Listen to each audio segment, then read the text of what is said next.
Morning friends, welcome to స్ఫూర్తి news. స్ఫూర్తి live కార్యక్రమం వీక్షిస్తున్న మీ అందరికీ కూడా ధన్యవాదాలు తెలియజేస్తూ ఈనాటి ప్రధాన పత్రికల్లోని వార్తా విశేషాలు ఒకసారి చూద్దాం. ఈనాటి నాగర్ కర్నూలు జిల్లా అదేవిధంగా కల్వకుర్తి రంగారెడ్డి జిల్లా పరిధిలో నుండి కల్వకుర్తికి సంబంధించిన వార్తలు చూసే ముందు మన స్ఫూర్తి న్యూస్ను సబ్స్క్రైబ్ చేసుకుని మిత్రులు అంటే దయచేసి సబ్స్క్రైబ్ చేసుకోండి మిత్రులారా. సబ్స్క్రైబ్ చేసుకుంటే మన స్ఫూర్తి న్యూస్లో వచ్చే వార్తలు ప్రధానంగా మీకు ఎప్పటికప్పుడు నోటిఫికేషన్ రూపంలో రావడం జరుగుతుంది. నాగర్ కర్నూలు జిల్లాకు సంబంధించిన వార్తలకు ఒకసారి మనం వెళ్తే, రైజింగ్ పాలమూరు 2047 రెండేళ్లలో 2000 కోట్లకు పైగా నిధులు మంజూరు, 25 ఏళ్ల విజన్ లక్ష్యం. హైదరాబాద్ వరంగల్ తర్వాత మహబూబ్ నగర్ కార్పొరేషన్ కు అధిక నిధులు, ఒకే రోజు సీఎం రేవంత్ రెడ్డి చేతుల మీదుగా 1284 కోట్ల పనులకు శ్రీకారం అంటూ, అదేవిధంగా IIIT young India school, UGD Amrit పనులకు శంకుస్థాపన, పాలమూరు బిడ్డ సీఎం గా ఉండి నిధులు ఇస్తుండడంతో కార్పొరేషన్ కు స్వర్ణ యుగం అంటూ మహబూబ్నగర్ ఎమ్మెల్యే ఎన్ఎం శ్రీనివాసరెడ్డి పేర్కొన్నారు. సీఎం పర్యటనకు పకడ్బందీగా ఏర్పాట్లు, 1200 కోట్లతో అభివృద్ధి పనులకు శంకుస్థాపన, ఏర్పాట్లు పరిశీలించిన మంత్రి వాకిటి శ్రీహరి, ఎమ్మెల్యేలు. ముఖ్యమంత్రి రేవంత్ రెడ్డి పాలమూరుకు వస్తున్న సందర్భంగా ఏర్పాట్లు పకడ్బందీగా జరగాలని రాష్ట్ర పశువర్ధక శాఖ మంత్రి వాకిటి శ్రీహరి అధికారులను ఆదేశించారు. పాలమూరు బిడ్డ రేవంత్ రెడ్డి జిల్లాకు వస్తున్నారని, ఎన్నో అభివృద్ధి పనులకు శంకుస్థాపన చేయబోతున్నారని ఆయన ఘన స్వాగతం పలకాలని పార్టీ శ్రేణులు కార్యకర్తలకు ఈ సందర్భంగా పిలుపునిచ్చారు. శుక్రవారం సీఎం సభ నిర్వహించే ఎంవిఎస్ కళాశాల మైదానంలో ఏర్పాటుడైన ఎమ్మెల్యేలు NM Srinivasa Reddy, G మసూదర్ Reddy, Janampalli Anirudh Reddy, collector Vijayendra బోయిల్తో కలిసి ఆయన పరిశీలించారు. అధికారులకు పలు సూచనలు చేశారు. అనంతరం మాట్లాడుతూ సీఎం జిల్లాకు వస్తున్న సందర్భంగా 1200 కోట్లకు పైగా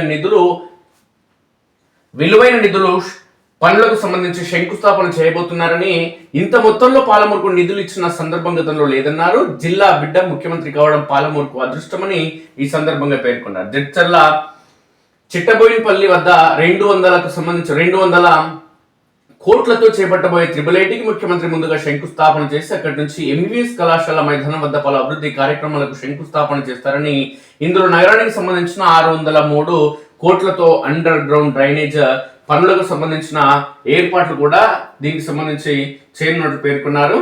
దీనికి సంబంధించి ప్రధానంగా వార్త అనేది రావడం జరిగింది.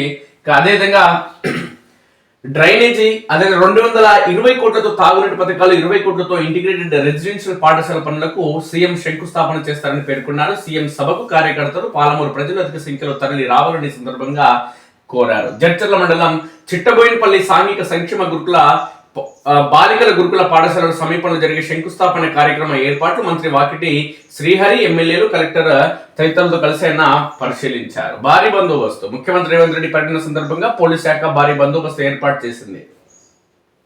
Jogulamba zone DIG LS Chauhan జిల్లా పోలీసులతో సమావేశమై బందోబస్తుకు తీసుకోవాల్సిన చర్యలను వివరించారు. ట్రాఫిక్ అంతరాయం కలగకుండా ప్రత్యేక నియంత్రణ చర్యలు చేపట్టాలని సూచించారు.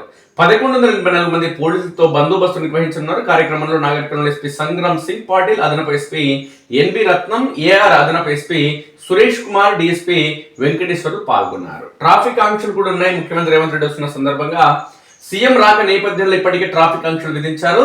సభ జరిగే ఎంవిఎస్ కళాశాల మైదానం వైపు వాహనాలు రాకపోకలపై ఆంక్షలు విధించారు.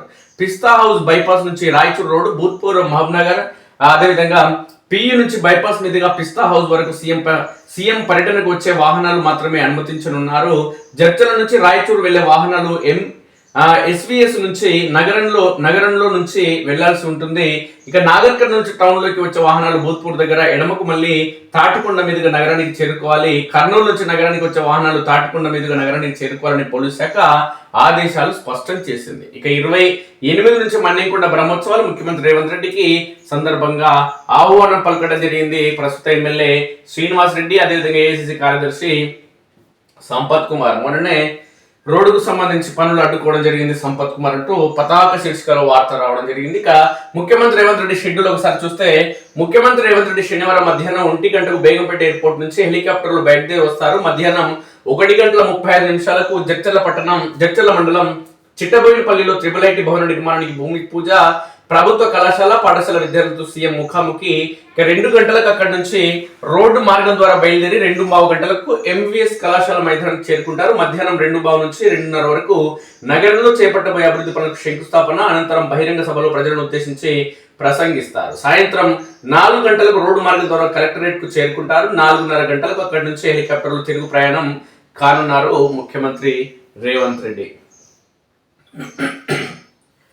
ఏం జరుగుతుంది? వనపర్తి జిల్లా వైద్య ఆరోగ్య శాఖలో బయటపడ్డ అవినీతి జరుగుడు. ఆలస్యంగా వెలుగు చూసిన నకిలీ పత్రాల భాగవతం. గతంలోనూ కార్యాలయంలో మాయమైన ఇన్వర్టర్ బ్యాటరీలు. లోతైన విచారణ చేస్తే మరిన్ని నిజాలు బయటపడే అవకాశం. రేపు లక్ష్మీ నరసింహస్వామి రథోత్సవం. సింగోటం జాతరకు తెలుగు రాష్ట్రాల నుంచి రానున్న భక్తులంటూ కొల్లాపూర్కు సంబంధించిన వార్త. సంబురంగ సంక్రాంతి అలరించిన రంగవల్లులు. హరిదాసుల సంకీర్తనలు, గంగిరెద్దుల విన్యాసాలు, ఆలయం చుట్టూ ఎద్దుల బండ్ల ప్రదర్శనలు, యువజన సంఘాల ఆధ్వర్యంలో క్రీడా పోటీలు. పల్లెల్లో 3 రోజుల పాటు పండుగ సందడి అంటూ ఒక వార్త వచ్చింది. కన్నుల పండుగ, శివపార్వతుల కళ్యాణం. ముఖ్య అతిథులుగా ఎమ్మెల్యే వంశీకృష్ణ దంపతులు. వారం రోజుల పాటు కొనసాగనున్న బ్రహ్మోత్సవాలు. అచ్చంపేట పట్టణం నుంచి ప్రత్యేక బస్సులు అంటూ పార్వతీ పరమేశ్వరులకు పట్టు వస్త్రాలు, ఒడిబియ్యం సమర్పిస్తున్న ఎమ్మెల్యే వంశీకృష్ణ దంపతులు. హోరాహోరీగా పొట్టేళ్ల పోటీలు అంటూ గద్వాల జిల్లా అదేవిధంగా ఇటిక్యాల మండలంలో గొర్రెల పోటీలు అనేది నిర్వహించడం జరిగింది. గొర్రె పొట్టేళ్ల పోటీలు.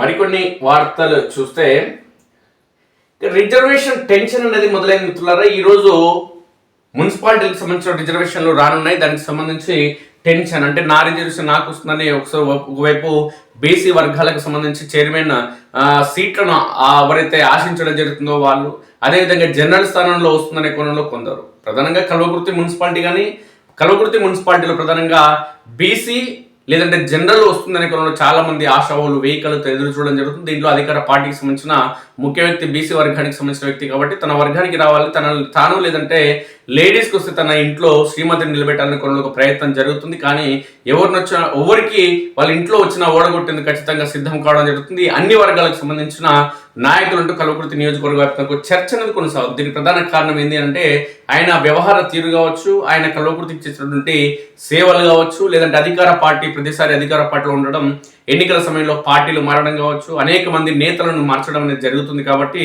ఎక్కడ కూడా ఆయనకు సానుకూలమైన వాతావరణం లేదనేది సుస్పష్టమైతే ఈ ఎన్నికలకు సంబంధించి సాయంత్రం వరకు నోటిఫికేషన్ వచ్చే అంటే రిజర్వేషన్లు క్లారిఫై వచ్చే అవకాశం ఉంది. కాబట్టి దీనికి సంబంధించి ప్రత్యేకంగా ఒక చర్చ అనేది కల్వకుర్తిలో గత 2-3 రోజుల నుంచి, పండుగ కంటే ముందు నుంచి కూడా ఈ చర్చ అనేది కొనసాగుతుంది. నిజంగా చెప్పాలంటే మున్సిపాలిటీలో పండుగ వాతావరణం ఒక విధంగా లేదని చెప్పాలి. ఎందుకంటే ఎన్నికల టెన్షన్ అనేది ప్రారంభం కావడం జరిగింది. ఒకవైపు వార్డులకు సంబంధించి వార్డుల్లో రిజర్వేషన్ మారే అవకాశం ఉందని ఒకవైపు చర్చ, మున్సిపాలిటీలకు సంబంధించి చైర్మన్లకు కూడా రిజర్వేషన్లు మారే అవకాశం ఉంది. కాబట్టి దానికి సంబంధించి చర్చ, మాకు అనుకూలంగా రిజర్వేషన్లు ఇవ్వాలి అనే కోణంలో ముఖ్యమంత్రి కుటుంబ సభ్యులు కావచ్చు ముఖ్యమంత్రిని కలిసే ప్రయత్నం చేయడం జరిగింది. అయితే ముఖ్యమంత్రి కలిసే ప్రయత్నం అనేది సఫలం కాలేదు. ఇక్కడికి సంబంధించిన నాయకులు ముఖ్యమంత్రి అన్నదమ్ములు కావచ్చు, లేదంటే వాళ్ళ బంధుమిత్రులు కావచ్చు, వాళ్ళ ప్రధానమైన అంచులను కలిసి మాకు రిజర్వేషన్ రావాలనే కోణంలో చాలా బీసీ లేదంటే జనరల్ వర్గాలకు సంబంధించిన వ్యక్తులు ఈ సందర్భంగా కలవడం జరిగింది. ప్రధానంగా జనరల్ మహిళ లేదంటే బీసీ మహిళకు వచ్చేందుకు ప్రధానంగా అవకాశాలు ఉన్న ఈ నేపథ్యంలో బీసీ జనరల్ రావాలనే కోణంలో ఈ ప్రాంతానికి సంబంధించిన ఎమ్మెల్యే ప్రధాన అనుచరుడు తీవ్ర ప్రయత్నం చేయడం జరిగిందనేది సుస్పష్టం. ఆ ప్రయత్నంలో ఆయన సఫలం కావడం జరుగుతుందా, విఫలం కావడం జరుగుతుందా, ఈ సాయంత్రానికి తేటతెల్లం కావడం జరుగుతుంది. అయితే ప్రధానంగా ఇక్కడ కల్వకుర్తి మున్సిపాలిటీలో చూస్తే మిత్రులారా అత్యంత ఘోరంగా ఓట్ చోరీ అనేది జరిగింది. కాంగ్రెస్ పార్టీ అంటే ప్రధానంగా కాంగ్రెస్ పార్టీ చేస్తున్న విమర్శలు ఏంటంటే బీజేపీ అనేది ఓట్ చోరీ చేయడం జరుగుతుంది. కాబట్టి ఏవైతే ముస్లిం పార్టీ ఏదైతే ముస్లిం ఉందో కాంగ్రెస్ పార్టీ ఉందో, ముస్లింలు ప్రధానంగా కాంగ్రెస్ పార్టీకి అనుబంధంగా ఉంటారు కాబట్టి ముస్లింలని ప్రధానంగా ఓటు నుంచి వాళ్ళ ఓట్లు తొలగించడం జరుగుతుంది. అందుకోసమే ఎక్కడ ఈ దేశంలో ఎన్నికలు నిర్వహించినా అక్కడ కాంగ్రెస్ పార్టీ ఓడిపోవడం జరుగుతుంది, బీజేపీ పార్టీ మాత్రమే గెలుస్తుంది. దీనికి కారణం ఏంటంటే ఓట్ల చోరీ కొనసాగుతుంది. అదేవిధంగా ఈ ఓటింగ్ సంబంధించిన మిషన్లు ఏవైతున్నాయో ఈ మిషన్లు కూడా సరిగా పనిచేస్తలేవు. అందుకోసమే మొత్తానికి ఎక్కడ ఏ పార్టీకి ఓట్లు వేసినా అది మొత్తానికి బీజేపీకి పడేటట్టుగానే మిషన్లు మార్చడం జరిగిందని కొన్ని కాంగ్రెస్ పార్టీకి సంబంధించిన నాయకులు పేర్కొనడం జరుగుతుంది. కానీ ఈ దేశంలోని ప్రజలు ఎక్కడ కూడా కాంగ్రెస్ పార్టీకి ఓటు వేయాలని నిర్ణయించుకోవడం లేదు, ఆలోచన చేయడం లేదు. దీనికి కారణం ఏంటంటే కాంగ్రెస్ పార్టీ దశాబ్దాల నుంచి సుమారు ఈ దేశాన్ని 55 ఏళ్లకు పైగా పాలించి ఈ దేశంలో గరీబీ హఠావు అన్నది చేయలేదు. ఈ దేశంలో అభివృద్ధి చెందుతున్న దేశంగానే ఇప్పటికీ మిగిలిపోయింది. కానీ ఈ దేశానికి స్వతంత్రం వచ్చి 7 దశాబ్దాలు పైబడిన ఇప్పటి వరకు కూడా ఈ దేశం అభివృద్ధి చెందిన దేశంగా మారలేదు. ఈ ప్రపంచంలోనే ఉన్నటువంటి యువత, అత్యధిక మంది యువత ఈ దేశంలో, భారతదేశంలో ఉన్నప్పటికీ కూడా ఈ యువతకు ఉపాధి అవకాశాలు కల్పించలేదు, ఈ యువతకు రాజకీయ అవకాశాలు కల్పించలేదు, ఈ యువత కంటే ఈ దేశానికి సంబంధించిన రాజకీయ నాయకులకు ప్రధానమంత్రి అవకాశం కల్పించలేదు. ఈ తెలుగు రాష్ట్రాలకు సంబంధించిన అనేక మంది, అంటే దశాబ్దాలుగా ఈ తెలుగు రాష్ట్రాలకు ఎన్నికలు జరుగుతున్న ఇప్పటివరకు ఒక బీసీని ముఖ్యమంత్రి చేయలేదు ఈ కాంగ్రెస్ పార్టీ కానీ, లేదంటే బీఆర్ఎస్ కానీ, ఇప్పుడు నిన్నమని వచ్చినటువంటి బీఆర్ఎస్ కానీ, అంతకుముందు వచ్చినటువంటి టీడీపీ కానీ. కాబట్టి రాజకీయంగా కేవలం ఎవరైతే ఈ దేశానికి స్వతంత్రం రాకముందు రాజుల కాలంలో ఏవైతే ఒక ముత్తాత, తాత, తండ్రి, కొడుకు, మనవడు, ఆయన కొడుకు, తర్వాత మనవడు, మునుమనవడు ఏ విధంగా అయితే పాలన చేయడం జరిగిందో, దేశాలను ఏలడం జరిగిందో, అదేవిధంగా దేశానికి స్వతంత్రం వచ్చినప్పటి నుంచి నెహ్రూ, ఇందిరాగాంధీ, రాజీవ్ గాంధీ, సోనియా గాంధీ, తర్వాత ఇప్పుడు రాజీవ్ గాంధీ ఏలాలి. రాజీవ్ గాంధీ ఏలడానికి ఆయనకు శక్తి సామర్థ్యాలు సరిపోతలేదు కాబట్టి ఆయన చెల్లెలు ప్రియాంక గాంధీ రావాలనే కోణంలో చర్చ కొనసాగుతుంది. చర్చ ఎవరు చేస్తున్నారు? వాళ్ళ కాంగ్రెస్ పార్టీకి సంబంధించిన అంశాలు. కానీ బీజేపీ అధికారంలోకి వచ్చిన తర్వాత, నరేంద్ర మోడీ అధికారంలోకి వచ్చిన తర్వాత ఈ దేశంలో ఒక రాష్ట్రపతిని గిరిజన మహిళను చేయడం జరిగింది, ఒక ముస్లింని ప్రధానమంత్రిని చేసేందుకు అవకాశం కల్పించడం జరిగింది, ఒక దళితులకు కానీ, ఎస్సీలకు కానీ, ఎస్టీలకు కానీ ఈ దేశంలో అవకాశాలు కల్పిస్తుందనంటే పార్టీల, కుల, మత, వర్గ, లింగ విభేదాలు లేకుండా రాజకీయంగా అవకాశాలు కల్పిస్తుందంటే అది బీజేపీ. కాబట్టి దేశంలోని ప్రజలందరూ కూడా ఈరోజు బీజేపీ వైపు మొగ్గు చూపడం జరుగుతుంది. ప్రపంచంలోని దేశాలన్నీ కూడా ఈరోజు భారతదేశం వైపు చూడడం జరుగుతుంది, ఆలోచన చేయడం జరుగుతుంది, భారతీయులకు గౌరవం ఇవ్వడం జరుగుతుంది కేవలం నరేంద్ర మోడీ వల్లనే. కాబట్టి నరేంద్ర మోడీ గౌరవాన్ని ఎప్పటికప్పుడు తగ్గించేందుకు, ఈ భారతదేశం యొక్క గౌరవాన్ని ఎప్పటికప్పుడు తగ్గించేందుకు, ఎందుకు అంటే నరేంద్ర మోడీ గౌరవం పెరిగినా, ప్రపంచ దేశాల ముందు భారతదేశం యొక్క గౌరవం పెరిగినా అది నరేంద్ర మోడీ ప్రతిభకు చిహ్నంగా మారుతుంది. కాబట్టి ఆ పరిస్థితులు ఈ దేశంలోని ప్రజల మెదళ్లలో నాటుకుపోతే ప్రమాదం ఉంటుంది. భవిష్యత్తులో యువరాజు రాహుల్ గాంధీ ప్రధానమంత్రి అవకాశం ఉండదు, వాళ్ళ కుటుంబ సభ్యులు తరతరాలుగా ఏలే అవకాశం ఉండదు భవిష్యత్తులో. కాబట్టి ఆ పరిస్థితులు లేకుండా బీజేపీని ఎప్పటికప్పుడు మద్దతు పార్టీ అని, బీజేపీ అనేది ఈ దేశానికి శత్రువు అని చెప్పి, ఆర్ఎస్ఎస్ బ్యాన్ చేస్తామని చెప్పి హిందువులని విమర్శించే కావచ్చు, లేదంటే రామాలయ నిర్మాణాలు కావచ్చు, లేదంటే హిందూ పండుగలను కంటిన్యూస్ గా కాంగ్రెస్ పార్టీ హేళన చేయడం జరుగుతుంది. ఈ పరిణామాల నేపథ్యంలోనే హిందువులంతా కూడా సంఘటితం కావడం జరిగింది. కాబట్టి ఈ రోజు ఎక్కడ ఎన్నికలు నిర్వహించిన కాంగ్రెస్ పార్టీ అనేది ఓడిపోవడం జరుగుతుంది, బీజేపీ అనేది గెలవడం జరుగుతుంది.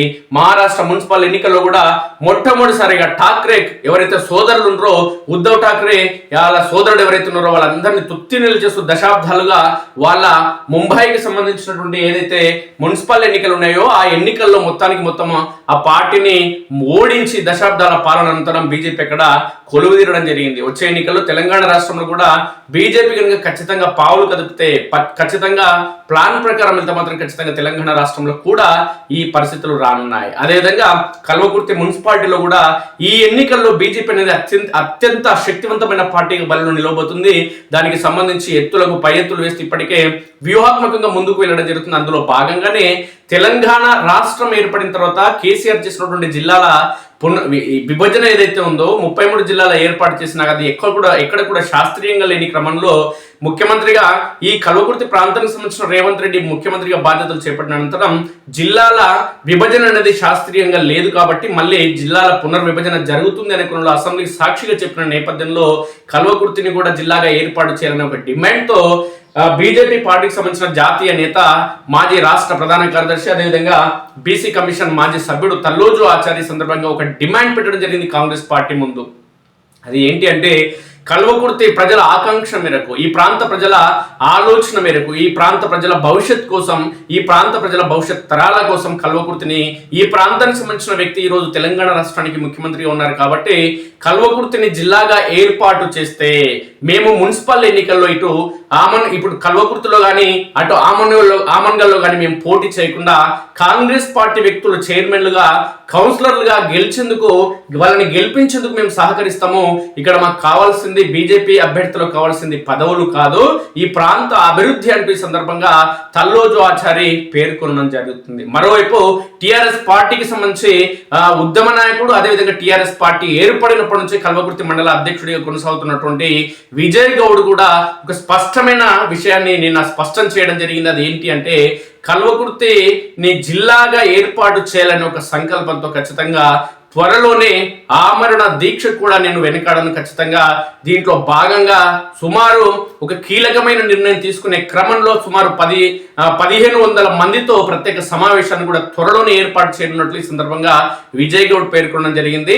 కల్వకుర్తిని జిల్లాగా ఏర్పాటు చేసేందుకు అవసరమైతే నా ప్రాణత్యాగం చేసేందుకు కూడా సిద్ధంగా ఉన్నట్లు, అందులో భాగంగానే ఆమరణ దీక్షకు తాను సిద్ధంగా ఉన్నట్లు ఈ సందర్భంగా విజయ్ గౌడ్ ఒకవైపు పేర్కొనగా, ఇదే అంశాన్ని వారం రోజుల క్రితమే తల్లోజు ఆచార్య కూడా స్పష్టం చేయడం జరిగింది. కల్వకుర్తికి సంబంధించి కల్వకుర్తి కేఎల్ఐ ఎత్తిపోతల పథకం కోసం కల్వకుర్తి నుంచి మహబూబ్నగర్ జిల్లా కేంద్రం, ఆ రోజు జిల్లా కేంద్రం మహబూబ్నగర్ ఉన్నది కాబట్టి, ఉమ్మడి పాలమూరు జిల్లా ఉన్నది కాబట్టి మహబూబ్నగర్ జిల్లా కేంద్రం వరకు ఎడ్ల బండ్లతోనే మహబూబ్నగర్ కలెక్టరేట్ వెళ్ళి అక్కడ కలెక్టరేట్ ను ముట్టడించడం జరిగింది.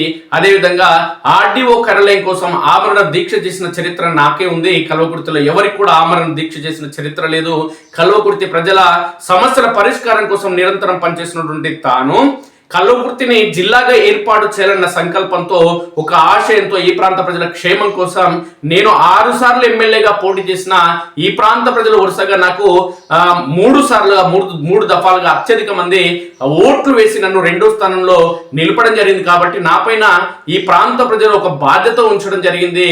తుటిలో నా గెలుపు అనేది కోల్పోవడం జరుగుతుంది. కాబట్టి ఈ ప్రాంత ప్రజల ఆకాంక్షలు వేలాది మంది నాకు ఓట్లేస్తున్న ఈ నేపథ్యంలో నాకు ఓట్లేసిన ప్రజలతో పాటు ఓట్లేని ప్రజలకు కూడా ఆకాంక్ష ఉంది కల్వకుర్తిని జిల్లా ఏర్పాటు చేయాలని. కాబట్టి ఈ ప్రాంతంలోని కుల మత వర్గలింగ విభేదాలు లేకుండా ఈ ప్రాంతంలోని ప్రజలందరి ఆకాంక్షల కోసం ఆమరణ దీక్ష చేసేందుకు ఖచ్చితంగా నేను ముందుంటా అంటూ ఈ సందర్భంగా తల్లోజు ఆచార్య పేర్కొన్న ఈ నేపథ్యంలో మరోవైపు ఈ పరిణామాలన్నింటి నేపథ్యంలో మున్సిపల్ ఎన్నికలు అనేది ఖచ్చితంగా అటు ఆమన్గల్లో కానీ ఇటు కల్వకుర్తిలో కానీ ఖచ్చితంగా పోటాపోటీ ఉంటుందనడంలో సందేహం లేదు. బీజేపీ కూడా, అంటే గత ఎన్నికల సమయంలో కల్వకుర్తి మున్సిపాలిటీలో బీజేపీ అనేది 3వ స్థానానికి పరిమితమైనప్పటికీ ఆమన్గల్లో మాత్రం ఖచ్చితంగా బీజేపీ పార్టీ వరుసగా అక్కడ మున్సిపల్ స్థానాన్ని కైవసం చేసుకోవడం జరుగుతుంది. గత ఎన్నికల సమయంలో ఆమన్గల్ మున్సిపాలిటీలో ఎస్టీ రిజర్వేషన్ వచ్చినప్పటికీ అక్కడ బీజేపీ కైవసం చేసుకోవడం జరిగింది. ఈ రోజు కూడా ఆమన్గల్ మున్సిపాలిటీలో నెంబర్ 1 పార్టీగా ఏదైనా ఉంది అంటే అది కేవలం బీజేపీ పార్టీ. అయితే బీజేపీ పార్టీ నిలువరించే క్రమంలో అటు ఆమన్గల్లో కానీ ఇటు కల్వకుర్తిలో కానీ బీజేపీ నిలువరించాలనే ఒక లక్ష్యంతో కాంగ్రెస్ పార్టీకి సంబంధించిన నాయకులు కావచ్చు, ఇక్కడ ఉన్నటువంటి ప్రజాప్రతినిధులు కావచ్చు, వీళ్ళంతా అత్యధిక నిధులు తీసుకొస్తున్నట్టు ఏడవర్తల ఆడనే దొరికిన కడల్ల ఖాళీ ప్రదేశాలు ఉన్న కడల్ల శంకుస్థాపన అభివృద్ధి కార్యక్రమాల పేరుతో ఒకటే శంకుస్థాపన చేయడం జరుగుతుంది. ఈ 2 ఏళ్ళు కాంగ్రెస్ పార్టీ అధికారంలో ఉన్న నేపథ్యంలో ఇన్ని రోజుల పాటు ఎందుకు శంకుస్థాపన చేయలేదు? ఎందుకు అని అంటే ఈ రోజు ఎందుకు మున్సిపాలిటీలో శంకుస్థాపన చేయడం జరుగుతుందంటే ఇక్కడ ఎన్నికలు వచ్చినాయి కాబట్టి ఈ రోజు శంకుస్థాపన చేయడం జరుగుతుంది. ఆ రోజు గత నెల రోజుల క్రితం గ్రామ పంచాయతీలు ఎన్నికలు ఉన్నాయి కాబట్టి గ్రామ పంచాయతీల్లో అక్కడ శంకుస్థాపన చేయడం జరిగింది. అక్కడ గ్రామ పంచాయతీల ఎన్నికలు ముగిసినాయి, అభివృద్ధి కార్యక్రమాలు ఆగిపోయినాయి. మున్సిపాలిటీలో కూడా ఈ ఎన్నికలు ముగిసిన తర్వాత అభివృద్ధి కార్యక్రమాలు అంతంత మాత్రంగానే మందకొడిగా నడుస్తాయనేది ఎలాంటి డౌట్ లేదు. ఎన్నికలు ఉన్నాయి కాబట్టి అప్పుడున్న టీఆర్ఎస్ కానీ ఇప్పుడున్న కాంగ్రెస్ కానీ ఎన్నికలున్న ప్రతిసారి కూడా ఈ ప్రారంభోత్సవాలు కానీ శంకుస్థాపనలు కానీ సభలు సమావేశాలు కానీ ఉచిత హామీలు కానీ అబద్ధపు హామీలతో ప్రజలను మోసం చేసేందుకు మసిబూసి మరడికే చేసి మభ్యపెట్టి ఓట్లు దండుకోవాలనే ఒక ప్రయత్నం చేస్తే ప్రతి పార్టీ రాజకీయ పార్టీ అనేది సుస్పష్టం. ఈ ప్రలోభాలకు ప్రజలు లొంగిపోవడం కూడా పరిపాటి. ప్రజలకు కావాల్సిందేమో మద్యం, డబ్బు. ఈ రాజకీయ నాయకులు మద్యం డబ్బు ఇస్తారు, తర్వాత లక్షల కోట్లు దోచుకుంటారు. ఈ పరంపర అనేది సమాజంలో ఏదంటే భారతదేశంలోని ప్రజాస్వామ్యానికి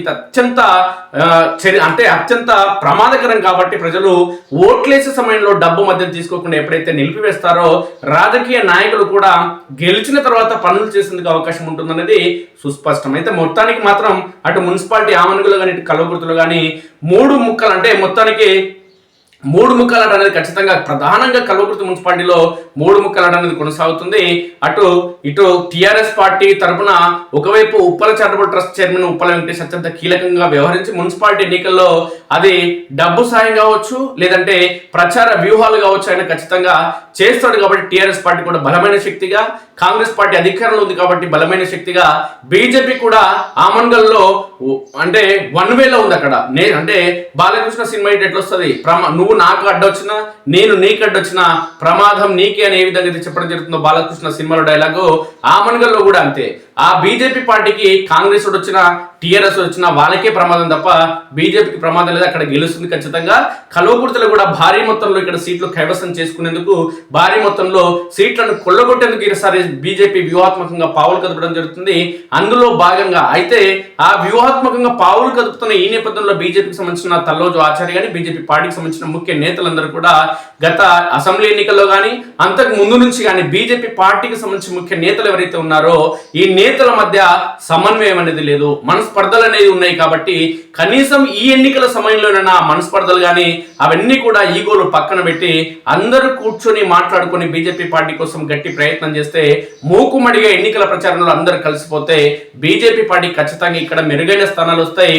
ఆశ్చర్యకరమైన విషయం ఏంటంటే కాంగ్రెస్ పార్టీని ఓడించేందుకు, కాంగ్రెస్ పార్టీ అభ్యర్థిని ఓడించేందుకు బీఆర్ఎస్ బీజేపీ రెండు పార్టీలు కూడా మూకుమ్మడిగా ఏకమయ్యి అదేవిధంగా కాంగ్రెస్ పార్టీని ఓడించేందుకు కూడా అవకాశం ఉన్నాయి. కాబట్టి దీనికంటే ముందు చేయాల్సింది ఏంటంటే బీజేపీ పార్టీ ఎక్కువ సీట్లు సాధించేందుకు వ్యూహాత్మక ప్రణాళికలు ఖచ్చితంగా రచించాలి. వీటి కోసం ఈ నైట్ అంటే ఈ రోజు సాయంత్రం వరకు రిజర్వేషన్లు వచ్చేందుకు అవకాశం ఉన్నాయి. అయితే ఏంటి అనేది ఒకసారి చూద్దాం. రిజర్వేషన్ టెన్షన్, కోటా లెక్క తేలింది, వార్డులే తేలాలి. నేడు రిజర్వేషన్లకు లక్కీ డిప్, ఆశావహుల్లో క్షణ క్షణం ఉత్కంఠ. జిల్లాలోని ఒక కార్పొరేషన్, 3 మున్సిపాలిటీల్లో 109 స్థానాలు, అందులో బీసీలకు 40. పాలమూరు కార్పొరేషన్ లో ఎస్సీ కోటా తగ్గింపుపై పెదవి విరుపు. మున్సిపల్ ఎన్నికల్లో పోటీ చేయాలనుకుంటున్న ఆశావాహులు రిజర్వేషన్ టెన్షన్ నెలకొంది. కార్పొరేషన్ మున్సిపాలిటీలలో ఏ సామాజిక వర్గానికి ఎన్ని స్థానాలు ఖరారు అయింది, డివిజన్ వార్డు ఏ సామాజిక వర్గానికి రిజర్వేషన్ అవుతుందో శనివారం ఉదయం 10 గంటలకు కలెక్టరేట్ లో రాజకీయ నాయకుల సమక్షంలో లక్కీ డిప్ చేయనున్నారు. బీసీ ఎస్సీ అదేవిధంగా బీసీ ఎస్సీ జనరల్ వార్డులను అధికారులు ఖరారు చేయగా అందులోంచి 50% మహిళా డివిజన్ల కోసం లక్కీ డిప్ చేస్తారు. లక్కీ డిప్ లో రానివి జనరల్ కు కేటాయించనున్నారు. మేయర్, మున్సిపల్ చైర్మన్ల రిజర్వేషన్లు కూడా నేడు వెలువడే అవకాశం ఉంది. ఇక ముఖ్యమంత్రి రేవంత్ రెడ్డి శనివారం పాలమూరులో పర్యటించున్నారు. ఈ పర్యటన తర్వాత 2 రోజుల్లోనే ఎన్నికల నోటిఫికేషన్ వెలువడుతున్న ప్రచారం కూడా సాగుతుంది. ఇక 109 స్థానాల్లో 40 బీసీలకు. పాలమూరు జిల్లాలో మహబూబ్నగర్ కార్పొరేషన్ సహా భూత్పూర్, దేవరకద్ర మున్సిపాలిటీలకు ఎన్నికలు జరగాల్సి ఉంది. జడ్చర్ల మున్సిపాలిటీకి మాత్రం మరో 1.5 ఏడాదిన్నర గడువు ఉంది. రిజర్వేషన్ కోటా మిగతా మున్సిపాలిటీలతో పాటు జడ్చర్ల కలిపి విడుదల చేశారు. ఇక జిల్లాలోని ఒక కార్పొరేషన్ 3 మున్సిపాలిటీలో 109 స్థానాలకు గాను బీసీలకు 40% అంటే 36.69% సీట్లు కేటాయించారు. పాలమూరు కార్పొరేషన్ పరిధిలో ఎస్సీ ఎస్టీల కోటా తగ్గడంపై ఆ వర్గాల్లో తీవ్ర అసంతృప్తి వ్యక్తమవుతుంది. కార్పొరేషన్ పరిధిలో 60 డివిజన్లు ఉండగా ఎస్టీలకు 1, ఎస్సీలకు 3 సీట్లు మాత్రమే కేటాయించారు. గతం కన్నా కోటా తగ్గించడంపై కాంగ్రెస్ ఎస్సీసీల అధ్యక్షుడు సాయిబాబా, రాష్ట్ర పశుసంవర్ధక శాఖ మంత్రి వాకిటి శ్రీహరిని కలిసి వినతి పత్రం అందించారు. ఇక రిజర్వేషన్లు ఎట్లుంటాయో ఒకసారి మనం గమనిస్తే పాలమూరు కార్పొరేషన్ పరిధిలో 60 డివిజన్లకు గాను ఎస్టీకి 1 స్థానం, అది జనరల్ కేటాయించగా ఎస్టీ జనరల్, ఇక ఎస్సీలకు 3 అంటే 2 జనరల్ 1 మహిళ కేటాయించారు. బీసీలకు 26 స్థానాలు, జనరల్ 3, మహిళ 3. ఇక అన్రిజర్వ్డ్ కోటాలో 30 స్థానాలు, దీంట్లో జనరల్ 14, మహిళకు 16 కేటాయించారు. భూత్పూర్ మున్సిపాలిటీలో అదేవిధంగా ఈ పరిణామాలన్నింటి భూత్పూర్ కావచ్చు, జనరల్ అంటే ఓన్లీ మహబూబ్నగర్కి సంబంధించిన స్థానాలు మాత్రం ఇవ్వడం జరిగింది. కల్వకుర్తిలో కూడా ప్రధానంగా ఇవే అంశాలు అనేది స్పష్టం కానున్నాయి.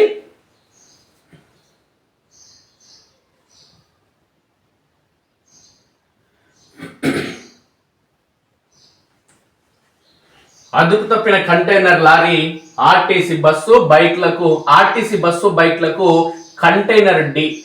యువకుడు మృతి, 8 మందికి గాయాలు. కంటైనర్ లారీ అదుపు తప్పి ఆర్టీసీ బస్సును బైక్ను ఢీ కొట్టింది. ప్రమాదంలో ద్విచక్ర వాహనదారుడు అక్కడిక్కడ మృతి చెందాడు. బస్సులో ఉన్న 8 మంది గాయపడ్డారు. వెల్దండ ఎస్ఐ కురుమూర్తి తెలిపిన వివరాల ప్రకారం శుక్రవారం నాగర్ కర్నూలు జిల్లా అచ్చంపేట నుంచి ఆర్టీసీ బస్సు హైదరాబాద్ కు వెళ్తుంది. దాని వెనుకే వంగూరు మండలం ఎల్లమ రంగాపూర్ గ్రామానికి చెందిన ముద్దమల్ల రాజు 20 సంవత్సరాలు మరో యువకుడితో కలిసి ద్విచక్ర వాహనంపై వెళ్తున్నాడు.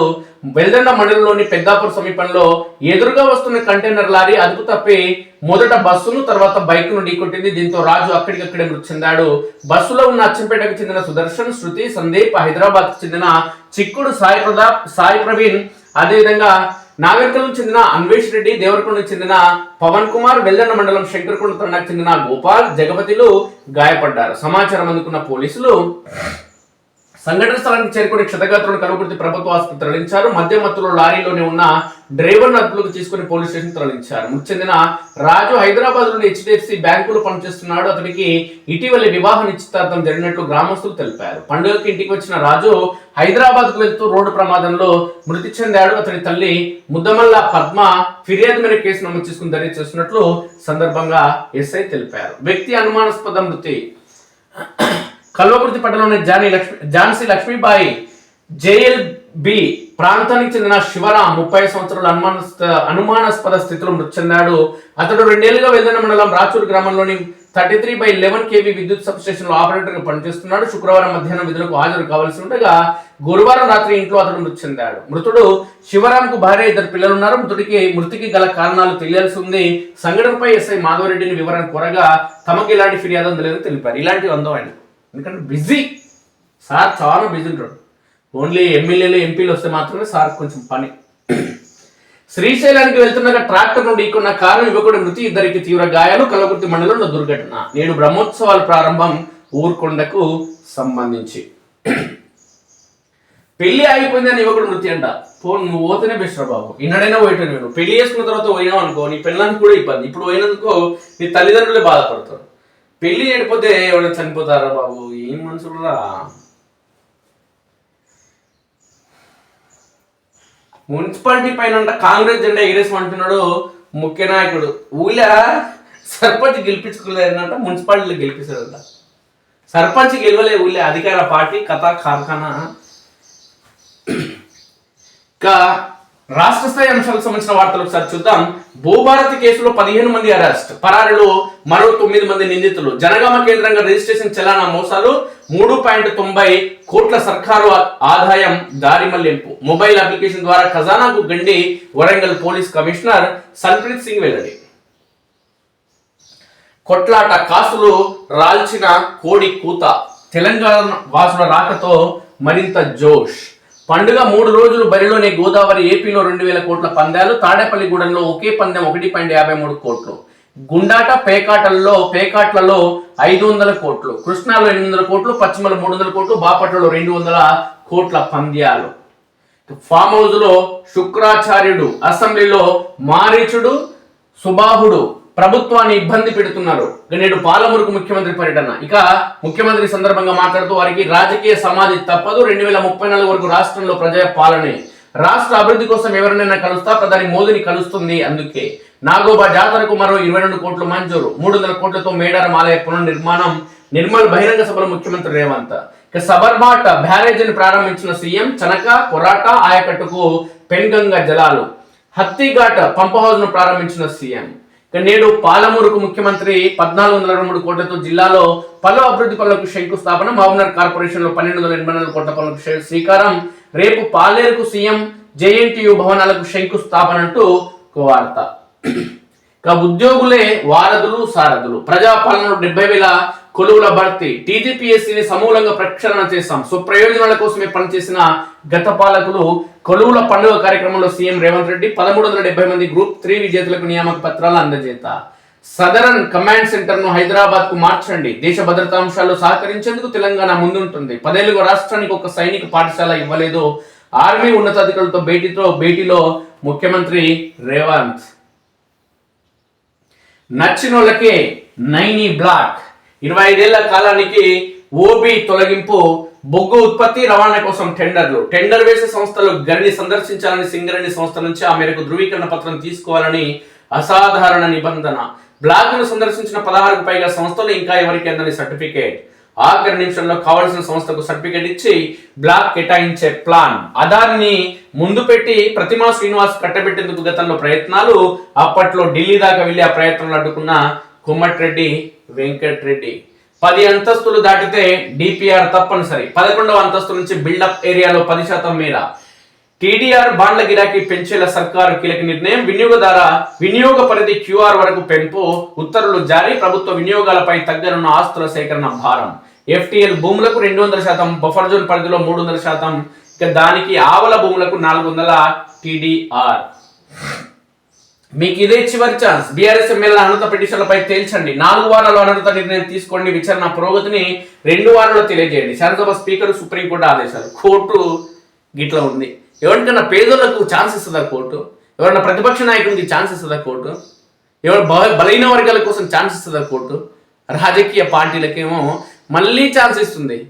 స్పీకర్ ఏమో మరి ఏమి పెద్ద మనిషిని ఆయన గురించి మనం విమర్శలు చేయడం సరికాదు. ఎందుకంటే ఆయన ఒక హోదాలో ఉన్నాడు కాబట్టి. ఆయన అంటున్నాడు పాపం, ఏమంటున్నాడు, వీళ్ళు పార్టీ మారలేదు అంటున్నాడు. కాంగ్రెస్ వాళ్ళు, టీఆర్ఎస్ వాళ్ళు కాంగ్రెస్లోకి పోలేదు అంటున్నాడు ఆయన. మరి కండువా కప్పుకున్నారు వాళ్ళు. మా కళ్ళు గుడ్డివా లేకుంటే మీకు కనిపించలేదా? కండువా కప్పుకున్నారు. రేవంత్ రెడ్డి మీటింగ్లకు వచ్చిర్రు, రేవంత్ రెడ్డితో తిరిగిర్రు, రేవంత్ రెడ్డి సభలో మాట్లాడిర్రు, మేము మారినాం నిజమే అని చెప్పారు. అభివృద్ధి కార్యక్రమాల కోసం, మా నియోజకవర్గాల అభివృద్ధి కోసం మేము పార్టీ మారడం కండువా చేసుకున్నామని చెప్పారు. మరి మేము ఈ తెలంగాణ రాష్ట్రంలో ప్రజలందరూ గుడ్డోళ్ళ, చెవిటోళ్ళ, మూగోళ్ళ, చూసినోళ్ళు. మరి ఒకసారి స్పీకర్ చెప్పాలి దానికి కూడా అర్థం. మరో 2 ఎమ్మెల్యేలకు క్లీన్ చిట్. పోచారం శ్రీనివాసరెడ్డి, కాళ యాదయ్యలు బీఆర్ఎస్ ఎమ్మెల్యేలే. ఇంకా అంటే మేము మాట్లాడొద్దు, కళ్ళుని చూసినా కానీ అది నిజమని నమ్మొద్దు. ఇలాంటి చెత్త వార్తలు ఏవైతే ఉన్నాయో ఇలాంటి విషయాలు అనేది వినొద్దు కూడా. నిజంగా చెప్పాలంటే వారు పార్టీ మారినట్లు ఆధారాలు ఏమంటున్నాడు స్పీకర్. ఏం చేస్తాం, మీరు గౌరవమైన వృత్తిలో ఉన్నారు, మీరు చెప్పింది వినాలి, మేము తప్పదు. ఇంకా అనర్హత పిటిషన్ల కొట్టివేత, దానం అనర్హతపై సుప్రీంకోర్టుకు బీజేపీ, స్పీకర్ పై కోర్టు ధిక్కరణ. దాఖలు చేసిన బీజేఎల్పీ నేత మహేశ్వర్ రెడ్డి. బీహార్లో కాంగ్రెస్ ఖాళీ, మొన్న గెలిచిన 6 ఎమ్మెల్యేలు జేడీలోకి. రాహుల్ గాంధీ నీ పరిస్థితి ఎందుకే ఇట్లయితుంది మొత్తం? నీ వెనక ఎవడు ఉండలేడు, నీతోనే ఎవడు నడుస్తలేడు. మర్చిపోయేవాడన్నా వాడి వ్యక్తిత్వంతోనో వాడి సొంత తీరుతో గెలిచినా మన లాస్ట్కి వస్తే వాడు ఈ కాంగ్రెస్ పార్టీలో ఉంటే వచ్చేదని చెప్పి అధికార పార్టీలోకి వెళ్ళిపోవడం జరుగుతుంది. అది బీజేపీ అనుబంధ పార్టీలోకి, లేదంటే ఇక్కడ బీహార్ కాబట్టి నితీష్ కుమార్ పార్టీలోకి పోయి. నీ పని ఎట్లా తయారైందంటే ముందు నువ్వు వెనుక పోయి.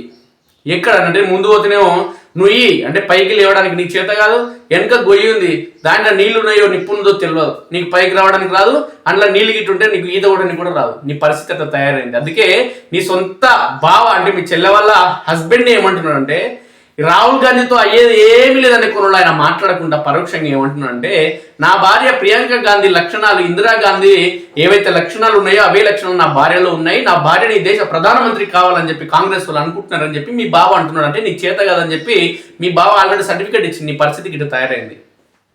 చూద్దాం. బీహార్లో కాంగ్రెస్ ఖాళీ, మొన్న గెలిచిన ఎమ్మెల్యేలు జంప్. బీఆర్ఎస్ రాజకీయ యవనికపై కాంగ్రెస్ అంతర్ధానం కానుందా? ఒకప్పుడు ఏక చిత్రాధిపత్యంగా వెళ్ళిన రాష్ట్రంలో దాని ఉనికి ప్రశ్నార్థకం అవుతుందా? తాజా రాజకీయ పరిణామాలు దీన్నే సూచిస్తున్నాయి.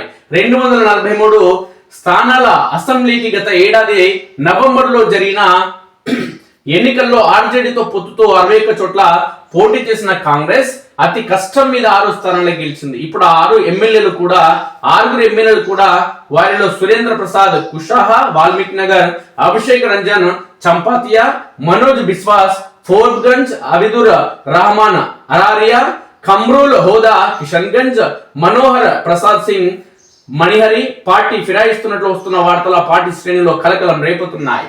పాలక ఎన్డీఏ భాగస్వామి సీఎం నితీష్ కుమార్ నేతృత్వంలోని జేడీయూలో చేరేందుకు వారు ఆ పార్టీ నాయకత్వంతో మంతనాలు జరుపుతున్నట్లు విశ్వసనీయంగా తెలిసింది. గత కొంతకాలంగా వీరు పార్టీకి దూరంగా ఉంటున్నారు.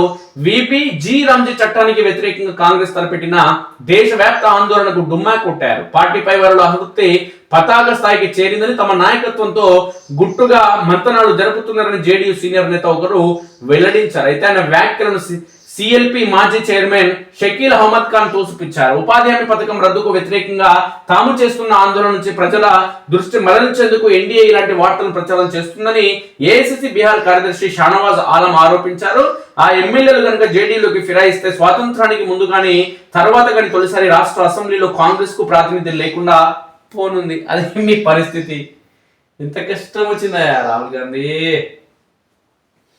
ఇక మహారాష్ట్రలో మున్సిపల్ ఎన్నికలు నిర్వహిస్తే అక్కడ లోకల్ పార్టీ ఏదైతే ఉందో శివసేనకు సంబంధించి, అదేవిధంగా ఎన్సీకి శివసేనకు సంబంధించిన పార్టీ, అదేవిధంగా బీజేపీ, ఎన్సీపీ 3 పార్టీలు కలిసి మహాయుతి కూటమి ఘన విజయం సాధించడం జరిగింది. ఉద్ధవ్ ఠాక్రే పార్టీ యూబీటీ ఏదైతే ఉందో తుక్కు అయిపోయింది. ఆ పార్టీ గత కొద్ది దశాబ్దాలుగా ఠాక్రే తండ్రి ఏదైతే ఉన్నారో ఆయన ఠాక్రే పాలనలోనే వాళ్ళ కుటుంబ సభ్యుల చేతుల్లోనే మున్సిపాలిటీలు ఉన్నప్పటికీ, మున్సిపాలిటీ ఎన్నికలు ఉన్నప్పటికీ కొన్ని దశాబ్దాల తర్వాత ఇక్కడ బీజేపీ కూటమి అనేది అక్కడ గెలవడం జరిగింది. బీజేపీ కూటమి గెలిచిన ఈ నేపథ్యంలో ఇక ప్రాంతీయ పార్టీలకు కూడా గడ్డు పరిస్థితులు అనేది స్పష్టం కావడం జరిగింది. అది ప్రాంతీయ పార్టీయా, జాతీయ పార్టీయా, బీజేపీతో ఏ పార్టీ పొత్తు అంటే పోటు పెట్టుకున్నా ఆ పార్టీ కీలకతం దుకాణం బంద్. అందుకోసమే మా దుకాణం కూడా బంద్ అవుతుంది అని చెప్పి తొందరగా కనిపిస్తున్నటువంటి ఏపీ ప్రస్తుత ముఖ్యమంత్రి చంద్రబాబు నాయుడు కూడా బీజేపీతో పొత్తు పెట్టుకుని గత ఎన్నికల్లో ముఖ్యమంత్రి అయ్యాడు. చూద్దాం మహారాష్ట్రలో ఎట్లా జరిగింది అనేది. బీజేపీ సేన మహా విజయం. మహారాష్ట్ర మున్సిపల్ ఎన్నికల్లో భారీ గెలుపు. 29 కార్పొరేషన్లలో 25 చోట్ల విజయం. ముంబైలో మహాయుతి కూటమి పాగా.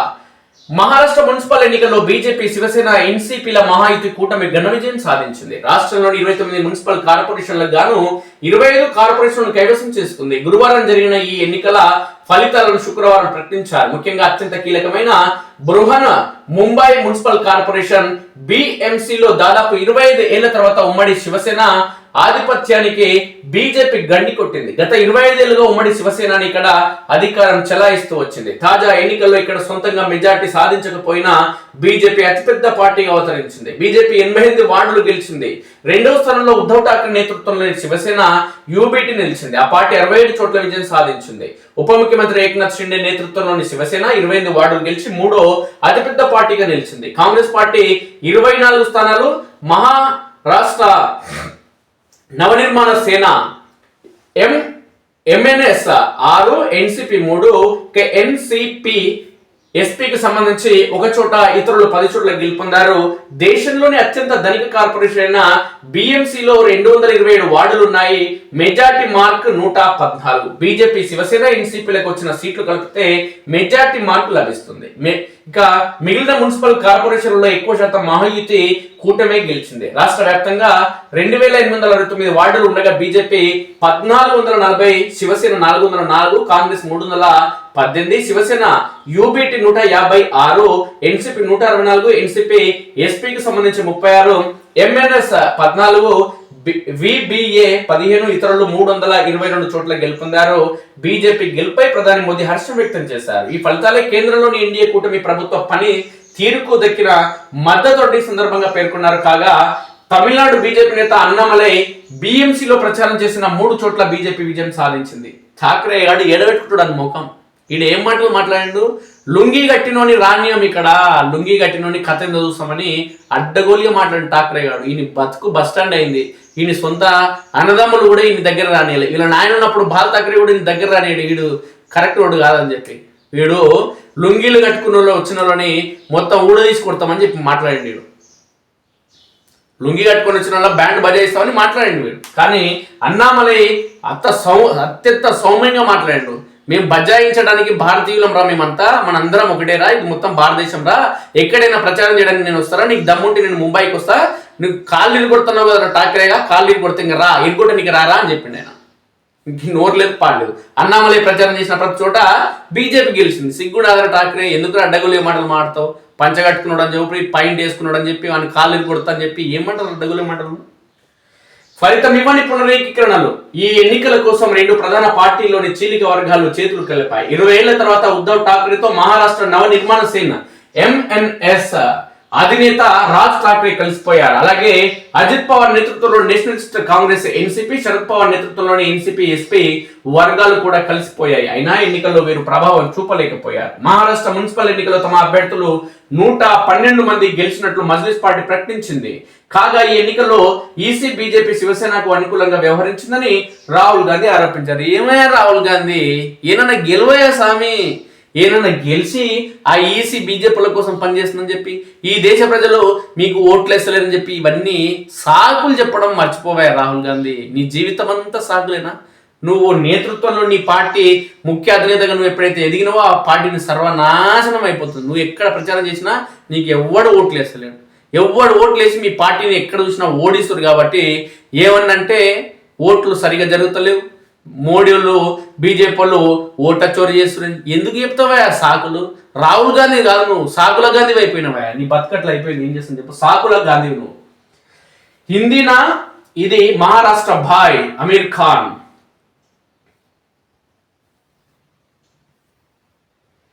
ముంబైలో గురువారం మున్సిపల్ ఎన్నికల పోలింగ్ సందర్భంగా ఆసక్తికర సన్నివేశం చోటు చేసుకుంది. ప్రముఖ బాలీవుడ్ నటుడు అమీర్ ఖాన్ ఓటు వేసేందుకు పోలింగ్ కేంద్రం వద్ద ఓటర్ల వరుసలో నిల్చోగా ఆయనను మీడియా పలకరించింది. దీంతో ప్రజలంతా వచ్చి తమ విలువైన ఓటును వినియోగించుకోండి అని ఆయన మరాఠీలో పిలుపునిచ్చారు. మీడియా ప్రతినిధులు అదే విషయాన్ని హిందీలో చెప్పాలని కోరగా హిందీలోనా ఇది మహారాష్ట్ర భాయ్ అని బదులిచ్చారు. ఆ సందేహం ఢిల్లీలో కూడా ప్రసారం అవుతుందని చెప్పగా చివరికి ఆయన ఇంగ్లీష్లో తన సందేశాన్ని ఇచ్చారు. ఇక గౌరీ లంకేష్ హత్య కేసు నిందితుడి గెలుపు. కర్ణాటక చెందిన ప్రముఖ జర్నలిస్ట్ సామాజిక కార్యకర్త గౌరీ లంకేష్ హత్య కేసులో ప్రధాన నిందితుడిగా ఉన్న శ్రీకాంత్ పంగార్కర్ మహారాష్ట్ర మున్సిపల్ ఎన్నికల్లో గెలుపొందారు. జాల్నా మున్సిపల్ కార్పొరేషన్ లోని 13వ నంబర్ వార్డులో అతడు స్వతంత్ర అభ్యర్థిగా పోటీ చేశాడు. శుక్రవారం వెల్లడైన ఫలితాల్లో 2661 ఓట్లు సాధించిన శ్రీకాంత్ తన సమీప ప్రత్యర్థి బీజేపీ అభ్యర్థి రావు సాహెబ్ దోల్బేను ఓడించారు. 2017 సెప్టెంబర్ 5న బెంగళూరులో తన ఇంటి ముందే గౌరీ లంకేష్ దుండగులు కాల్చి చంపారు. ఆ దుండగుల్లో ఈయన కూడా ఉన్నాడు. అయితే ఈయనని గెలిపించారు ప్రజలు గెలిపించినప్పుడు మనం ఏం చెప్పకూడదు, ఎందుకంటే ప్రజాస్వామ్యబద్ధంగా ఓట్లేసి గెలిపించారు కాబట్టి మనల్ని విమర్శించే హక్కు మనకు లేదు. ఎందుకంటే రాహుల్ గాంధీ లేక చెప్తలేడు కదా ఓట్ల చోటు జరిగింది ఓట్లు అని చెప్తలేడు కదా. మాయమైపోతున్నాడమ్మా మనిషి అన్నవాడు. భార్య నిప్పంటించుకుంటే దగ్గరుండి వీడియో తీసిన భర్త. బాలుడిని ఢీకొన్న చేపల ట్రక్కు, పిల్లాడిని చూడకుండా చేపలు ఎత్తిపెళ్లిన జనం. ఆత్మహత్య చేసుకునేందుకు భార్య ఒంటిపై డీజిల్ పోసుకున్న ఆ భర్త అడ్డుకోలేదు. ఆపై ఒంటికి నిప్పంటించుకున్న ఆమెను కాపాడేందుకు ప్రయత్నించలేదు. పైపెచ్చు ఆమె బలవన్మరణ వెనుక తన పాత్రేమీ లేదనే సాక్ష్యం సిద్ధం చేసుకునేందుకు ఘటనంతా పక్కనే ఉండి సెల్ ఫోన్ లో చక్కగా వీడియో తీశాడు. సభ్య సమాజాన్ని దిగ్భ్రాంతి గురి చేసే ఈ ఘటన గుజరాత్ లోని సూరత్ లో జరిగింది. మృతురాలు 31 ఏళ్ల ప్రతిమాదేవి. నిందితుడు ఆమె భర్త అయిన 31 ఏళ్ల రంజిత్ షా. వీరిది బీహార్. రంజిత్ వరుసకు సోదరుడయ్యే వ్యక్తికి ప్రతిమ సోదరికి పెళ్లి జరగడంతో ఇరు కుటుంబాలకు బంధుత్వం ఏర్పడింది. కొన్నాళ్ల రాకపోకల తర్వాత రంజిత్ ప్రతిమ మధ్య ఏర్పడిన పరిచయం ప్రేమకు దారితీసింది. ఇద్దరి పెళ్లికి ఇంట్లో వాళ్ళు ఒప్పుకోకపోవడంతో 2013లో ప్రతిమ రంజిత్ సూరత్ కు పారిపోయి పెళ్లి చేసుకున్నారు. ఈ దంపతులకు 3 పిల్లలు. రంజిత్ మెకానిక్, ప్రతిమ ఇంట్లోనే ఉంటూ పిల్లలను చూసుకునేది. 3వ బిడ్డ పుట్టాక భార్య భర్తల మధ్య గొడవలు మొదలయ్యాయి.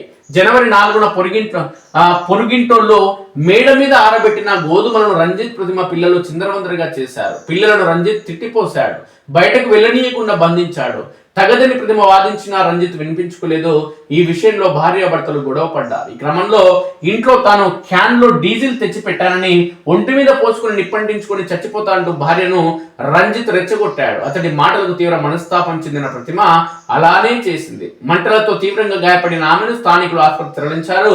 అక్కడ చికిత్స పొందుతూ ప్రతిమ 11న మృతి చెందింది. ఆమె ఆత్మహత్య ఘటనలో తన ప్రమేయం లేదని తనకు తానుగా ఆమె ఒంటిపై డీజిల్ పోసుకుని నిప్పండించుకునేందుకు రుజువుగా ఘటనంతా రంజిత్ వీడియో తీసిన ఆ వీడియోని అతడి మెడకు చుట్టుకుంది. పోలీసులు రంజిత్ ను అదుపులో తీసుకుని జైల్లో పెట్టారు. ఇక మానవతావాదుల గుండెలను మెలిపెట్టేసేలా మరో ఘటన బీహార్ లో జరిగింది. సీతామర్హి జిల్లాలో ఉదయం శిక్షణా తరగతులకు హాజరయ్యేందుకు రితీష్ కుమార్ 13 సంవత్సరాలనే 7వ తరగతి విద్యార్థి వెళ్తుండగా చేపల లోడ్తో వెళ్తున్న ట్రక్కు అతడిని ఢీకొట్టింది. రోడ్డుకు అడ్డంగా పల్టీ కొట్టింది. ఈ ఘటనలో ఆ బాలుడు తీవ్ర గాయాలతో అక్కడిక్కడ మృతి చెందాడు. అయితే క్షణాల్లో గుమిగుడిన జనం బాలుడు చనిపోయాడన్న కించిత్ సానుభూతి కూడా చూపకుండా రక్తపు మడుగులో పడ్డ మృతదేహాన్ని పట్టించుకోకుండా ట్రక్కులోని చేపలను ఎత్తుకు వెళ్ళడానికి పోటీ పడ్డారు. దొరికినన్ని చేపలను సంచిలో వేసుకుని వెళ్ళిపోయారు. మానవత్వం అనేది ఎట్లా తయారయ్యారు, మనుషులు ఎట్లా తయారనడానికి ఇది ఒక నిదర్శనంగా మనం చెప్పుకోవచ్చు. వర్సిటీ క్యాంపస్ లో పరిస్థితులు దారుణం అంటూ ఒక వార్త ప్రధానంగా రావడం జరిగింది.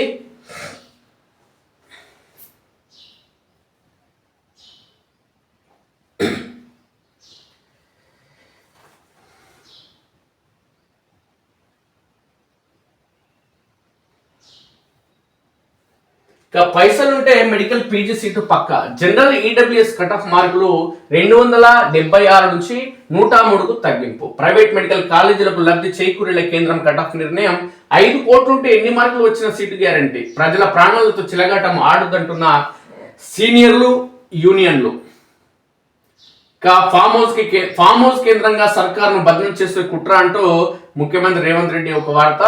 ఆకట్టుకున్న హాట్ బెలూన్స్, గోల్కొండలో లాంఛనంగా ప్రారంభించిన మంత్రి జూపల్లి. సుమారు 3.5 గంటల పాటు 13 కిలోమీటర్ల విహారం. హైదరాబాద్ తొలిసారిగా వేడుకలు, పర్యాటక రంగంలో కొత్త అధ్యాయం, దేశ విదేశీ పర్యాటకులను ఆకర్షించడం లక్ష్యమంటూ మంత్రి జూపల్లి పేర్కొన్నారు.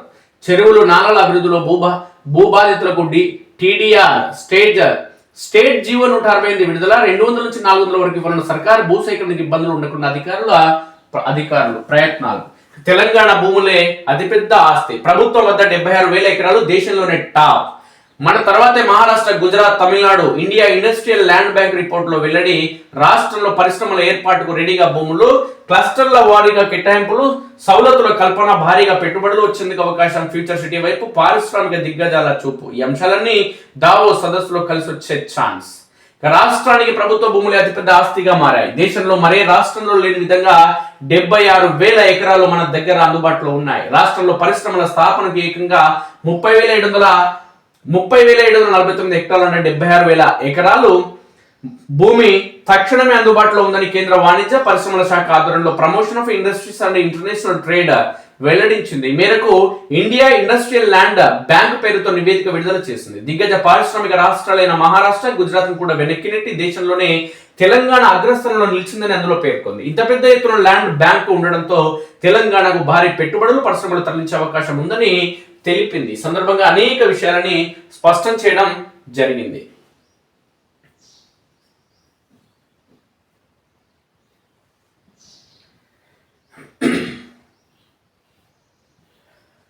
పరిశ్రమలు పెట్టేందుకు ఎక్కడ స్థలం దొరుకుతుందా అని వెతుక్కోవాల్సిన పని లేకుండా ప్లగ్ అండ్ ప్లే పద్ధతిలో రాష్ట్ర ప్రభుత్వం భూములను సిద్ధం చేయడం ఎందుకు కారణమని పేర్కొంది. దేశవ్యాప్తంగా పారిశ్రామిక వాడల మ్యాపింగ్. కేంద్రం అభివృద్ధి చేసిన India industrial land bank Geographic information system GIS ద్వారా దేశవ్యాప్తంగా ఉన్న పారిశ్రామిక వాడలను మ్యాపింగ్ చేసింది. ఈ నివేదిక ప్రకారం తెలంగాణలో మొత్తం 157 ఇండస్ట్రియల్ పార్కులు ఉండగా వీటి పరిధిలో మొత్తంగా 32,033 హెక్టార్ల భూమి ఉంది. ఇందులో పరిశ్రమల కోసం కేటాయించడానికి వీలుగా 30,749 హెక్టార్లు అంటే 75,980 ఎకరాల భూమి సిద్ధంగా ఉంది. పెట్టుబడిదారులు కోరుకున్న వెంటనే భూమిని కేటాయించే వెసులుబాటు ఉండడంతో అంతర్జాతీయ సంస్థలు ఇప్పుడు హైదరాబాద్ ఫ్యూచర్ సిటీ వైపు చూస్తున్నాయి. భూసేకరణ సమస్యలు లేకుండా ఇంత భారీ మొత్తంలో భూములు అందుబాటులో ఉండడం రాష్ట్రానికి అతిపెద్ద ఆస్తిగా మారింది. దేశంలోని ఇతర రాష్ట్రాలతో పోలిస్తే తెలంగాణ ఆధిక్యం స్పష్టంగా కనిపిస్తుంది.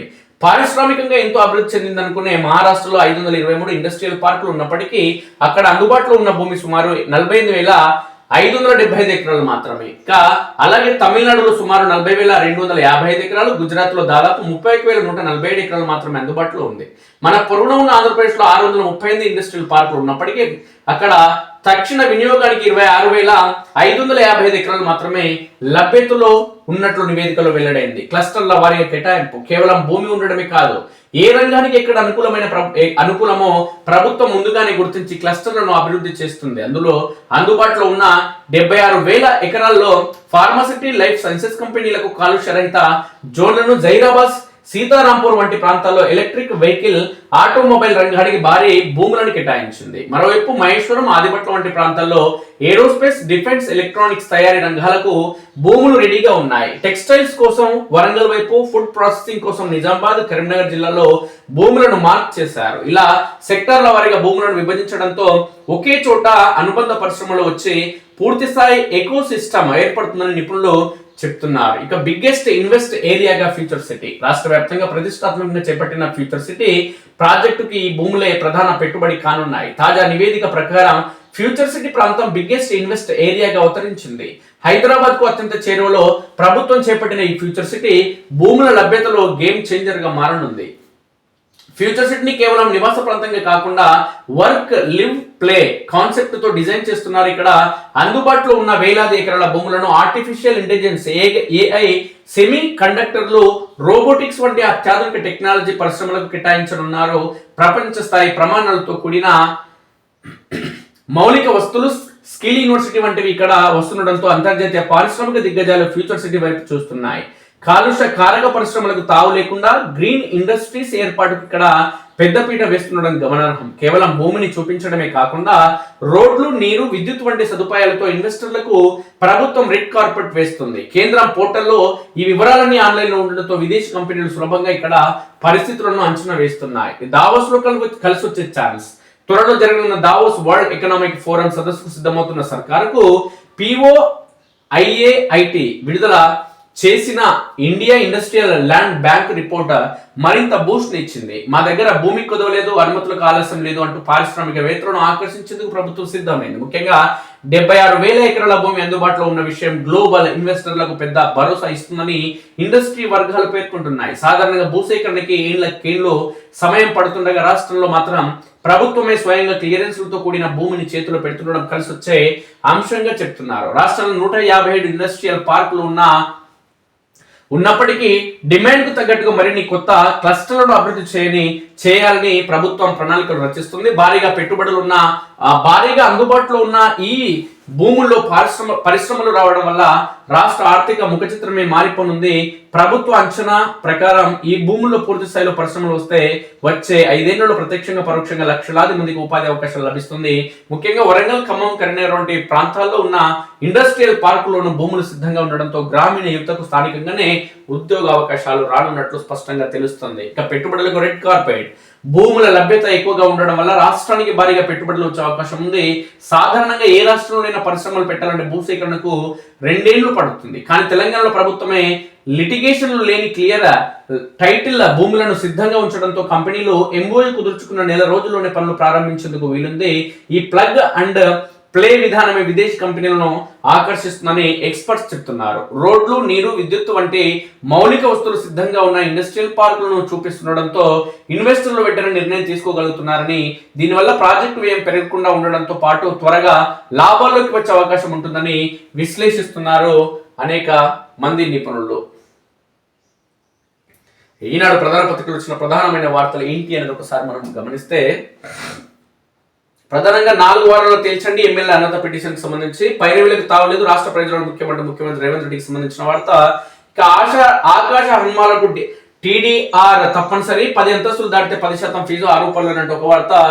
నితిన్ నవీన్ పట్టాభిషేకానికి ముహూర్తం ఖరారు. బీజేపీ జాతీయ అధ్యక్షుడి పదవికి 19 నామినేషన్ 20న అధికారిక ప్రకటన. ముంబైలో ఠాక్రే కోటకు బీటలంటూ ఒక వార్త. కేసీఆర్ పూర్తి చేసిన ప్రాజెక్టులకే సీఎం ప్రారంభోత్సవాలంటూ కేటీఆర్ హరీష్ రావు విమర్శ.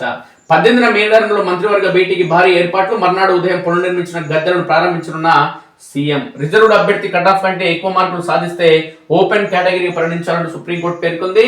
సైనిక చర్య లేనట్టే. ఇరాన్ పై ఇప్పట్లో దాడి చేయబోమని ట్రంప్ సంకేతాలు. నిరసనకారులకు మరణశిక్షలపై టెహ్రాన్ మెత్తబడడమే కారణం. ఫలించిన ఇజ్రాయెల్, గల్ఫ్ దేశాల ప్రయత్నాలు.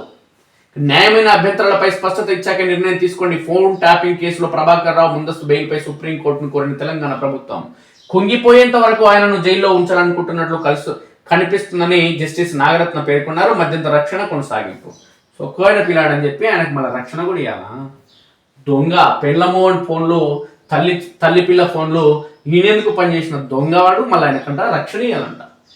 జైల్లో ఉంచాలని ఎందుకంత ఆరాటం? ప్రభాకర్ రావుకు సంబంధించిన పత్రిక ఇది కాబట్టి అలా అందరు కలిసి దొంగ పని చేసింది కాబట్టి ఆయనకు అనుకూలంగా ఒక వార్త.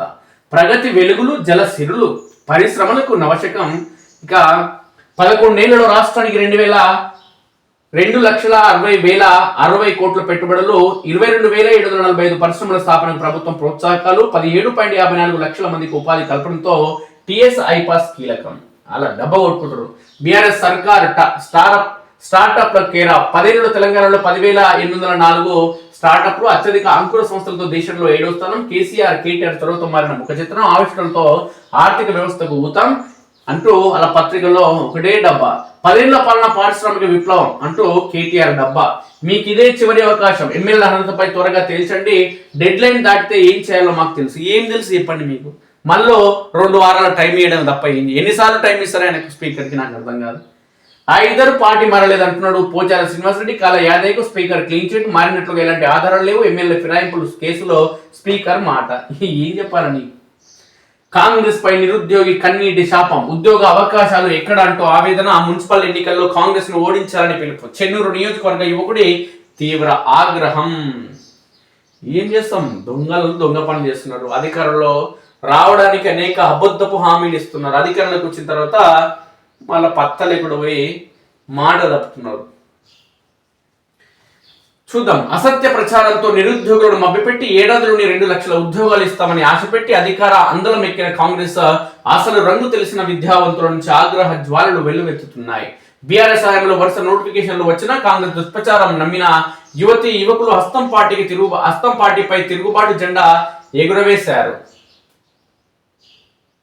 సీఎం రేవంత్ రెడ్డి మంత్రులు కాంగ్రెస్ ఎమ్మెల్యేలను ఎక్కడికక్కడ నిలుస్తున్నారు. బీఆర్ఎస్ హయాంలో వచ్చిన ఉద్యోగాలే తప్ప కాంగ్రెస్ హయాంలో వచ్చిన నోటిఫికేషన్లు ఏంటో చెప్పాలంటూ ప్రశ్నిస్తున్నారు. కొందరు తమ మనోవేదనతో సామాజిక మాధ్యమాల ద్వారా వెళ్ళగలుగుతున్నారంటూ ఒక వార్త వాళ్ళకి అనుకూలంగా ఉంది కాబట్టి వార్తని హైలైట్ చేశారు. అధికార పార్టీలో వాళ్ళు ఉన్నప్పుడు ఇలాంటి వార్తలు వచ్చేదా?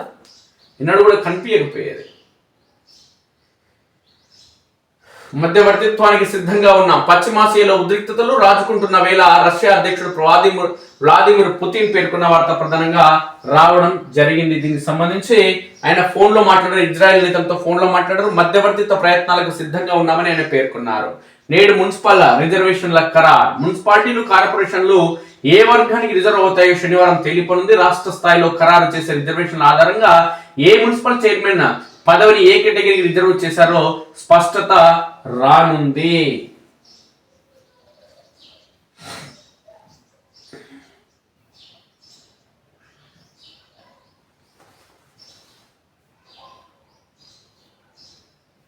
ఇవి నాటి ప్రధాన పత్రికలోని వార్తా విషయాల మిత్రులారా, మీ సూచనలు సలహాలు అభిప్రాయాలు ఖచ్చితంగా తెలియజేయండి. అదేవిధంగా మన స్ఫూర్తి న్యూస్ను సబ్స్క్రైబ్ చేసుకుని మిత్రులు ఉంటే దయచేసి సబ్స్క్రైబ్ చేసుకోండి. అదేవిధంగా మీ ప్రాంతానికి సంబంధించిన సమస్యలు కానీ, మీ ప్రాంతంలో జరుగుతున్న అభివృద్ధి కార్యక్రమాలు కానీ, విద్యా, వైద్యం, ఉద్యోగ, ఉపాధి, వ్యవసాయానికి సంబంధించిన అంశం ఏదైనా మన స్ఫూర్తి న్యూస్కి 8919793547 నెంబర్కి వాట్సాప్ లేదంటే సామాన్య కాల్ ద్వారా సమాచారం ఇస్తే ఖచ్చితంగా ఆ వార్తని ప్రసారం చేద్దాం. సమస్యలు ఉంటే ప్రభుత్వ అధికారుల దృష్టికి తీసుకెళ్దాం. అభివృద్ధి కార్యక్రమాలు ఉంటే ప్రపంచానికి తెలిసేలా చేద్దాం. Thank you very much.